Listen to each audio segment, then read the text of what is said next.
ಇಂದೇ ಡೌನ್ಲೋಡ್ ಮಾಡಿ ಮತ್ತು ನಿಮ್ಮ ನೆಚ್ಚಿನ ಶೋಗಳನ್ನ ಆನಂದಿಸಿ. ಸಿಕ್ಕದವನು ಇಲ್ವಾ? ಅವನ್ ಯಾವುದೇ ಕಾರಣಕ್ಕೂ ತಪ್ಪಿಸ್ಕೋಬಾರ್ದು. ಹೇಗಾದ್ರೂ ಮಾಡಿ ಅವನನ್ನು ಹುಡುಕಿ, ಆದಷ್ಟು ಬೇಗ ಹುಡುಕಿ. ಅವನು ಹೇಗ್ ತಪ್ಪಿಸ್ಕೊಂಡು ಹೋದ? ಅವನನ್ನು ಯಾರಲ್ಲಿಂದ ಕರ್ಕೊಂಡೋದ್ರು? ಇಲ್ಲ, ಡೆಫಿನೆಟ್ಲಿ ಇದ್ರಲ್ಲಿ ಯಾರ್ದೋ ಕೈವಾಡ ಇದೆ. ಯಾರು ಅಂತ ಗೊತ್ತಾಗ್ತಿಲ್ವಲ್ಲ, ಹೇಗ್ ಕಂಡುಹಿಡಿಯೋದೀಗ?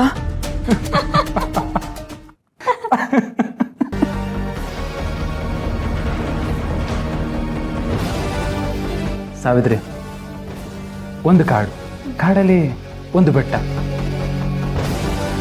ಆ ಬೆಟ್ಟದ ಮೇಲೆ ಒಂದು ಪುಟ್ಟ ಮನೆ. ಆ ಪುಟ್ಟ ಮನೆ ಎದುರುಗಡೆ ಒಂದು ಮರ. ಆ ಮರದ ಮೇಲೆ ಒಂದು ಜೋಕಾಲಿ ಮೇಲೆ ನೀನು. ಅದನ್ನ ತಳ್ತಿರೋ ನಾನು. ಇದೆಲ್ಲ ಎಷ್ಟು ಚೆನ್ನಾಗಿರುತ್ತಲ್ಲ. ಹೌದು ಸರ್, ತುಂಬ ಸಂದಕ್ಕಿರ್ತದೆ.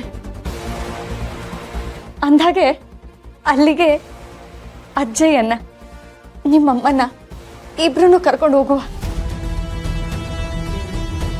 ಯಾಕಂದ್ರೆ ಅವರನ್ನ ನಾವು ತಾನೇ ನೋಡ್ಕೋಬೇಕು. ನಿನ್ನಂಥವಳನ್ನ ನಾನು ಮುಟ್ತಿದ್ದೀನಿ ಅನ್ನೋದೇ ದೊಡ್ಡ ವಿಷಯ. ನನ್ನ ಕೆಲಸ ಮುಗಿದ್ಮೇಲೆ ಅದೇ ಬೆಟ್ಟದಿಂದ ನಿನ್ನ ತಳ್ಳೋಕೋ ಏಸೋನಲ್ಲ ನಾನು.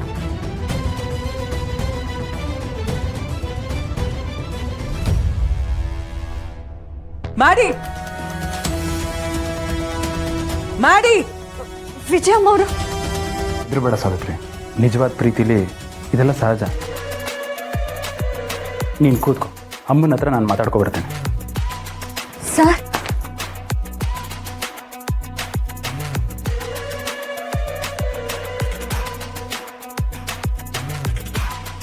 What ma'am? ಏನ್ ಮಾಡಿ? ಏನಿದೆಲ್ಲ? ಯಾಕೆ ಮಾಮ್, ಏನಾಯ್ತು? ಅಲ್ಲ, ಆ ಕೆಲಸದವಳ ಜೊತೆ ನೀನು? Mom chill, relax. ಇದೆಲ್ಲ ಒಂದು ಮ್ಯಾಟ್ರಾ. ಇದನ್ನ ನಾನು ಹ್ಯಾಂಡಲ್ ಮಾಡ್ತೀನಿ. ಅದಕ್ಕೆಲ್ಲ ಏನು ತಲೆ ಕೆಡಿಸ್ಕೋಬೇಡ. ಜೀವನದಲ್ಲಿ ಆಗಾಗ ಈ ಥರ ಎಂಟರ್ಟೈನ್ಮೆಂಟ್ ಇರಬೇಕು. ತಲೆ ಕೆಡಿಸ್ಕೋಬಾರ್ದ? ತಲೆ ಹೋಗೋ ಟೈಮಲ್ಲಿ ಆಯಿತು, ನೀನೇನಕ್ಕೆ ಹಿಂಗೆ ಆಡ್ತಿದ್ಯಾ? ಎಲ್ಲ ವಿಷಯದಲ್ಲೂ ಇಷ್ಟೊಂದು ಸೀರಿಯಸ್ ಆಗೋ ನೆಸೆಸಿಟಿ ಇಲ್ಲ. ನೋಡು ಮಾಡಿ, ಏನಾದರೂ ಎಡವಟ್ಟಾಗೋಕ್ ಮುಂಚೆ ಇದನ್ನೆಲ್ಲ ಬಿಟ್ಬಿಡು.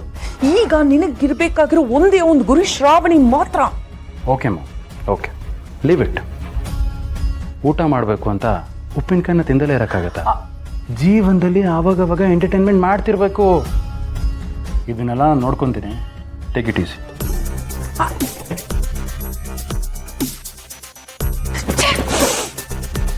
ಒಂದ್ ಕಡೆ ಆ ಪೃಥ್ವಿ ವಿಷಯ ಕುತ್ಕೊಂಡು ಬಂದಿದೆ.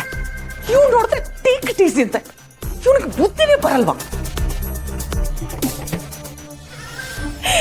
ದೇಶ್ ಮಗಳೇ, ನೀನ್ ಇಷ್ಟು ಚೆನ್ನಾಗಿ ಮಾತಾಡ್ತೀಯ ಅಂತ ಗೊತ್ತಿದ್ದಿದ್ರೆ ನಾನು ನಿನ್ ಜೊತೆ ಬರ್ತಾ ಇದ್ದೆ. ಮಿನಿಸ್ಟರ್ ಮನ್ಸಿಗೆ ನಾಟೋ ತರ 4 ಮಾತು ಸೇರಿಸಿ ಮಾತಾಡ್ತಾ ಇದ್ದೆ. ಅದ್ರ ಅವಶ್ಯಕತೆನೇ ಇಲ್ಲ. ಮಿನಿಸ್ಟರ್ ಸಾಹೇಬ್ರು ಮನ್ಸ್ ಕರ್ಗೋ ಹಾಗೆ ನಾನು ಮಾತಾಡಿದ್ದೀನಿ. ನನ್ನ ಮಾತು ಕೇಳ್ತಿದ್ದ ಹಾಗೆ ಕಲ್ ತರ ನಿಂತ್ಬಿಟ್ಟಿದ್ರು. ಇನ್ನೇನೇ ಇದ್ರು ಆ ಮನ್ಸನ್ನ ಸ್ವಲ್ಪ ಕಲ್ ಮಾಡ್ಕೊಂಡು ಆ ಶ್ರಾವಣಿ ಸುಬ್ಬುನ ದೂರ ಮಾಡ್ಬೇಕು. ಸುಬ್ಬುನ ನನಗ್ ಕೊಟ್ಟು ಮದುವೆ ಮಾಡ್ಬೇಕು, ಅಷ್ಟೇ. ಆಹಾ, ನಿನ್ನ ಮಾತು ಕೇಳ್ತಾ ಇದ್ರೆ ಮಿನಿಸ್ಟರ್ ಸಾಹೇಬ್ರು ಈಗ ನಮ್ಮ ಪರವಾಗೇ ಇದ್ದಾರೆ ಅಂತ ತುಂಬಾ ಖುಷಿ ಆಗ್ತಿದೆ. ಆ ಶ್ರಾವಣಿ ಸೊಕ್ಕು ಮುರಿಯೋದಿಕ್ಕೆ ಅವರಪ್ಪ ಒಬ್ಬರಿಂದಾನೇ ಸಾಧ್ಯ. ಅದು ನಿಜಾನೇ ಅಮ್ಮ. ಅವ್ರು ಏನ್ ನಿರ್ಧಾರ ತಗೋತಾರೋ ಅಂತ ನೋಡ್ಬೇಕು. ನೀವ್ ತಗೊಳ್ಳೋ ನಿರ್ಧಾರಕ್ಕೆ ನಾನು ಕಾಯ್ತಾ ಇರ್ತೀನಿ ಅಂತ ಹೇಳಿ ಬಂದಿದ್ದೀನಿ. ಇನ್ನೇನ್ ನಿರ್ಧಾರ ತಗೋತಾರೆ? ಸುಬ್ಬುಗೂ ಶ್ರಾವಣಿಗೂ ಮದ್ವೆ ಆಗಿಲ್ಲ ಅಂತ ಗೊತ್ತಾದ್ಮೇಲೆ ಅವರಿಬ್ಬರನ್ನು ದೂರ ಮಾಡಿ ಆ ಸುಬ್ಬು ಬಂದು ನನ್ನ ಕಾಲಿಗೆ ಬಿದ್ದು ಕ್ಷಮಿಸ್ಬಿಡಿ ಅಂತ ಕೇಳ್ಕೊತಾನೆ. ನಿನ್ ಕುತ್ತಿಗೆ ತಾಳಿ ಕಟ್ತಾನೆ. ಅದನ್ನೇ ಅವರು ಹೇಳ್ತಾರೆ. ಇನ್ನ ಶ್ರಾವಣಿ ವಿಜಯಾಂಬಿಕಾ ಅವ್ರ ಮಗ ಕಟ್ಟೋ ತಾಳಿಗೆ ಕುತ್ತಿಗೆ ಒಡ್ತಾಳೆ, ಅಷ್ಟೇ.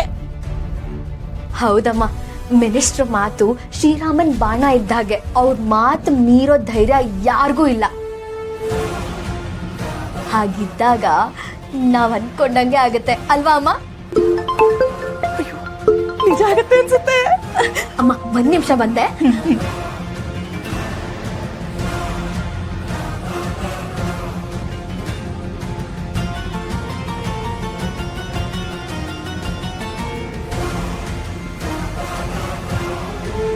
ವರ, ನಿಮ್ಮ ಅಣ್ಣ ಅದಕ್ಕೆ ಸಂಬಂಧ ಮುರಿಯೋ ಸಮಯ ಹತ್ರ ಬಂತು.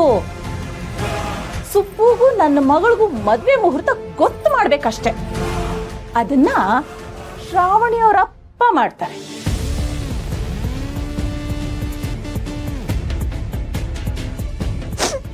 ಅಯ್ಯೋ ದೇವ್ರೆ, ಏನ್ ನಡೀತಿದೆ? ಇಷ್ಟೆಲ್ಲ ಆಗ್ತಿದ್ರು ಶ್ರಾವಣಿ ಅದ್ಕೆಗೆ ವಿಷಯನೇ ಗೊತ್ತಾಗ್ತಿಲ್ವಾ? ನನಗ್ ವಿಷಯ ಗೊತ್ತಿದ್ರು ಅವ್ರಿಗೆ ತಿಳ್ಸಕ್ ಆಗ್ತಿಲ್ಲ. ಅಣ್ಣ ಅದ್ಕೆನ ದೂರ ಮಾಡ್ಬೇಕು ಅಂತ ಅನ್ಕೊಂತಿದಾರಲ್ಲ. ಛೇ, ಅದು ಅಲ್ದೆ ಅಣ್ಣ ಅದ್ಕೆಗೆ ಮದ್ವೆನೇ ಆಗಿಲ್ಲ ಅಂತಿದ್ದಾರೆ. ಏನಿದೆಲ್ಲ ಒಂದು ಅರ್ಥ ಆಗ್ತಿಲ್ಲ. ದೇವ್ರೆ, ನೀನೇ ಕಾಪಾಡ್ಬೇಕು. ಶ್ರಾವಣಿ ಅದ್ಕೆಗೆ ತನ್ನ ಪ್ರೀತಿನ ಉಳಿಸ್ಕೊಳ್ಳೋ ಶಕ್ತಿ ಕೊಡಪ್ಪ.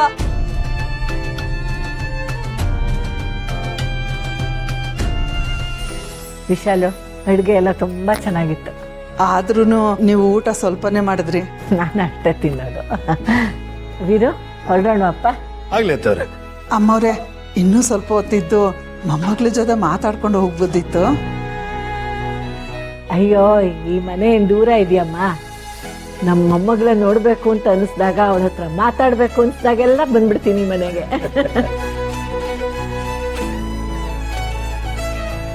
ಸುಬ್ಬು, ಅಪ್ಪ, ಶ್ರಾವಣಿ ಮುರೆ.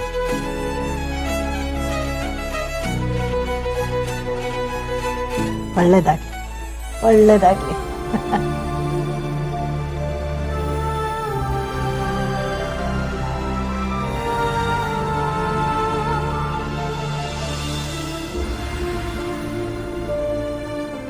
ಕ್ಷಮಿಸಿ, ಇವರೆಲ್ಲರೂ ನಿಮ್ಮನ್ನ ನನ್ನ ಅಪ್ಪ ಅಂತ ಅನ್ಕೊಂಡಿದ್ದಾರೆ. ಆದರೆ ನೀವು ನನ್ನನ್ನು ಮಗಳೇ ಅಲ್ಲ ಅಂತ ಹೇಳಿದ್ಮೇಲೂ ನಾನು ನಿಮ್ಮ ಕಾಲಿಗೆ ಬಿದ್ದಿದ್ದೀನಿ. ಸಾಹೇಬ್ರೆ, ಅದೇನೋ ನಿರ್ಧಾರ ತಿಳಿಸ್ತೀನಿ ಅಂತ ಹೇಳಿದ್ರಲ್ಲ, ಅದೇನು ಅಂತ ಇವಾಗಲೇ ಹೇಳಿಬಿಟ್ರೆ ನಮ್ಮ ಕರ್ಣಗಳಿಗೆ ಆನಂದ, ನಮ್ಮ ಹೃದಯಕ್ಕೆ ನೆಮ್ಮದಿ ಸಿಗುತ್ತೆ. ಹೇಳ್ತೀನಿ, ಆದರೆ ಈಗಲೇ ಅಲ್ಲ, ಸಮಯ ಬಂದಾಗ ಎಲ್ರಿಗೂ ಹೇಳ್ತೀನಿ. ಹಂಗಂತೀರ? ಯಜಮಾನ್ರೆ, ಏನಾದರೂ ತೊಂದರೆ ಆಯ್ತಾ? ಸುಬ್ಬು ಕೆಲವು ಸಮಸ್ಯೆಗಳನ್ನು ಪರಿಹಾರ ಮಾಡಬೇಕು. ಕಾಲಿಗೆ ಮುಳ್ಳು ಚುಚ್ಕೊಂಡಾಗ ನೋವು ಅದಾಗದೆ ಕಡಿಮೆ ಆಗುತ್ತೆ ಅಂತ ಸುಮ್ಮನಿರೋ ಬದಲು ಆ ಮುಳ್ಳನ್ನ ಕಿತ್ತು ಎಸೆಯೋದು ಒಳ್ಳೆಯದು. ಸಮಸ್ಯೆನೂ ಹಾಗೆ. ನಾವು ಸಮಸ್ಯೆನ ಸಹಿಸ್ಕೋತಾ ಕೂರೋದ್ರ ಬದಲು ಬಗೆಹರಿಸ್ಕೊಳ್ಳೋದು ಒಳ್ಳೆಯದು.